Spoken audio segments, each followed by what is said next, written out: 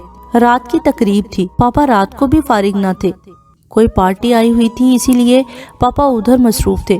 واپسی کے لیے پاپا نے ڈرائیور کو گاڑی دے کر بھیجا تھا۔ ابھی آدھا راستہ ہی طے ہوا ہوگا جب ہمیں محسوس ہوا کہ کوئی مسلسل ہماری گاڑی کا پیچھا کر رہا ہے۔ ماما کے کہنے پر ڈرائیور نے گاڑی سنسان سڑک سے مصروف شاہراہ کی جانب موڑ لی۔ ابھی تھوڑا ہی فاصلہ کٹا ہوگا کہ کہیں سے اچانک کسی گاڑی نے ہمارا راستہ روک دیا تھا۔ ایک گاڑی پیچھے سے آ موجود ہوئی، ارد گرد کی ٹریفک متاثر ہونے لگی، ہماری گاڑی درمیان میں پھنس گئی تھی۔ صورتحال کا کچھ اندازہ نہیں ہو رہا تھا۔ اترو، جلدی کرو، ایک نقاب پوش آدمی نے اپنی گاڑی سے نکل کر میری طرف کا دروازہ کھول کر میرا بازو کھینچا۔ چھوڑو میری بچی کو، کہاں لے جا رہے ہو؟ ماما نے مجھے مضبوطی سے تھام لیا۔ ڈرائیور بھی ہکا بکا سب دیکھ رہا تھا۔ ارد گرد لوگ اب متوجہ ہو چکے تھے، مگر کسی کو بھی آگے بڑھنے کی ہمت نہیں ہو رہی تھی۔ ڈرائیور اور ماما مسلسل مجھے جکڑے ہوئے تھے۔ یار ان دونوں سے تو جان چھڑاؤ، ان میں سے ایک نے دوسرے کو دھاڑ کر کہا تھا۔ دوسرے ہی لمحے انہوں نے ان دونوں پر گولیوں کی بوچھاڑ کر دی تھی۔ میری آنکھوں کے سامنے میری روتی چیختی ماما اور ڈرائیور نے دم توڑا تھا۔ میں اتنی بد نصیب تھی کہ کچھ نہ کر سکی، دور تک ان کو مرتے ہوئے دیکھتی رہی۔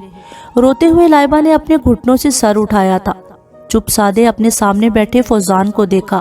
مجھے اندازہ تھا جب پاپا کو مما اور ڈرائیور کی موت کی خبر ملی ہوگی تو ان پر کیا بیتی ہوگی۔ میرے پہاڑ سا حوصلہ رکھنے والے پاپا ریزہ ریزہ ہو گئے۔ جس بات کا انہیں ڈر تھا وہ ہو گیا۔ زوفی بھابھی، بھیا اور تایا ابو کے ہمراہ فوراً اسلام آباد سے لاہور آ گئی۔ وہ بہت روئی تھی۔ بھابھی بتاتی ہیں وہ بے ہوشی میں بھی صرف مجھے اور مما کو پکارتی تھی۔ یکدم ہماری ہستی مسکراتی روشنی سے لبریز دنیا اندھیر ہو گئی۔ پاپا ڈھہ گئے۔ پولیس اور ان کا محکمہ متحرک ہو گیا۔ زہیب شاہ نے پھر وہی ڈیمانڈ کی۔ پاپا اپنا سب کچھ ہار کر بھی اپنے موقف سے نہ ہٹے۔ زہیب شاہ نے میرے عوض 2.5 کروڑ کا معاملہ کلیئر کرنے کی شرط رکھی تھی۔ لائبہ نے دوپٹے سے اپنی آنکھیں صاف کی۔ مجھے تو کچھ خبر نہیں تھی۔ کہ میرے پیچھے پاپا نے کیسے کیسے لوگوں کو ہینڈل کیا ہوگا۔ میں تو چیخ رہی تھی جب ایک شخص نے کلوروفارم سے بھیگا ہوا رومال میری ناک اور منہ پر رکھ دیا تھا۔ اس کے بعد مجھے کچھ پتا نہیں تھا، نہ جانے میں کب تک بے ہوش رہی تھی اور کس جگہ مجھے لے جایا گیا تھا، مجھے کچھ علم نہ تھا۔ جب قیامت گزر جانے کے بعد ہوش آیا تو میں ایک امپورٹڈ آرائش و زبائش والے کمرے میں دبیز نرم گدے والے بیڈ پر لیٹی ہوئی تھی۔ ایک آدمی وہاں صوفے پر براجمان اخبار منہ کے سامنے پھیلائے ہوئے تھا۔ میں کہاں ہوں؟ کون ہو تم؟ اچانک اندھیرے سے روشنی کی طرف لوٹنے سے میں سمجھ نہ سکی کہ میرے ساتھ کیا ہوا ہے، اسی لیے انتہائی خوف سے سوال کر بیٹھی۔ میری آواز پر اس آدمی نے اپنے منہ کے سامنے سے وہ اخبار ہٹا کر میری طرف دیکھا۔ اس کی آنکھوں سے وحشت ٹپک رہی تھی اور ہونٹوں پر کمینی سی مسکراہٹ۔ میں پوری جان سے کانپ اٹھی۔ تم طلسم کدے میں ہو اور میں تمہارا قدردان ہوں۔ اخبار رکھ کر وہ عجیب نظروں سے دیکھتے ہوئے میری طرف آ گیا۔ پل میں مجھ پر بڑی حقیقت کا ادراک ہوا۔ میں اس قدر ڈری ہوئی تھی کہ کوئی حرکت بھی نہ کر سکی۔